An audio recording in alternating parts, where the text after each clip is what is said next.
All right, let's jump right in. Today, we're breaking down a really strange and symbolic short story called The Old Flying House. Honestly, this one is packed with some wild imagery that just begs for a closer look. So let's try to figure out what in the world is going on here. So, right off the bat, the story throws us into this really unsettling scene. We know exactly where we are, a Vincentian playground, but the kids playing there? They're completely anonymous. This is definitely not your normal day at the park. There's this eerie, almost dreamlike vibe from the very first moment. And that really brings us to the first big idea to chew on, this whole concept of a playground of anonymity. I mean, what does it really mean when a whole crowd of people has no individual identity? These faceless children are such a powerful symbol. You have to wonder, are they supposed to be some kind of collective mind, like a hive, all moving together without a single individual thought? Or maybe they're meant to be unformed identities, kids who haven't quite figured out who they are yet. Either way, that lack of faces is a huge clue that we are definitely not in the literal world anymore. So just as we're kind of getting used to this strange, faceless world, reality gets shattered even more by something that is just impossible.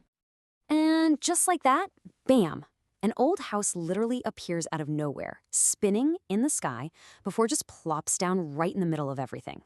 This is a total break from the laws of physics. It's not just a house, it's an event.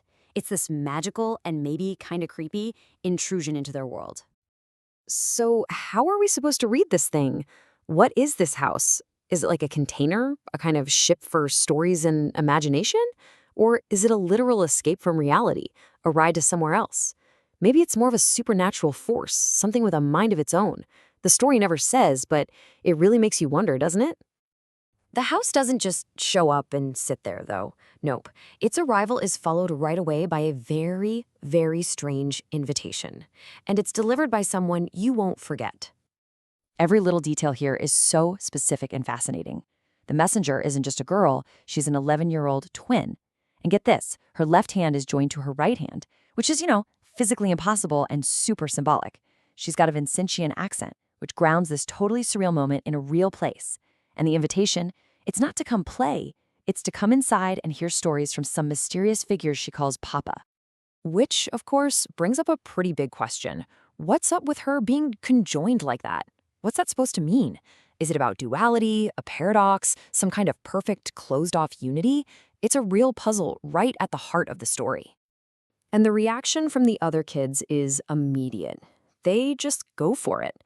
As a group, they just pour into the house without even thinking about it. There's no fear, no questions, just this magnetic pull. But the most important part of that whole scene is how it ends. All except one. And that one kid who held back, he suddenly becomes the entire focus of the story. We shift from the crowd to the individual, to the boy who waited. And this lays out the central conflict just perfectly, doesn't it? On one side, you have the collective. On the other, you have the individual. They are eager, he's hesitant. They're totally anonymous, but he gets a definition. He's 14, he's Vincentian. And of course, the biggest difference. They're all inside, and he is still outside. The description gives us so many little clues about this guy. He's older than the girl who gave the invitation. He's holding lighters, these objects tied to fire, maybe a little rebellion, a bit of an edge. And his whole posture, leaning, leg crossed, right by the door, it's not scared, it's cool, observational. He's not running, he's watching. But his time as the cool, detached observer, that's about to come to a very sudden, very dramatic end. And then another paradox shows up. A spirit, something that shouldn't have a body, takes the shape of a little 5-year-old kid. But just like the others, it's faceless. And it just seems to be looking right at him, like a silent call from the world he decided not to join. And then comes the action. But it's not the spirit, and it's not the twin. A hand reaches out from that anonymous crowd inside the house, a single white hand, almost like it's acting for the entire collective he chose to stand apart from. And that's it. There's no negotiation. The action is just swift and final. His hesitation doesn't matter anymore because the group just pulls him right in. He's forced to join them.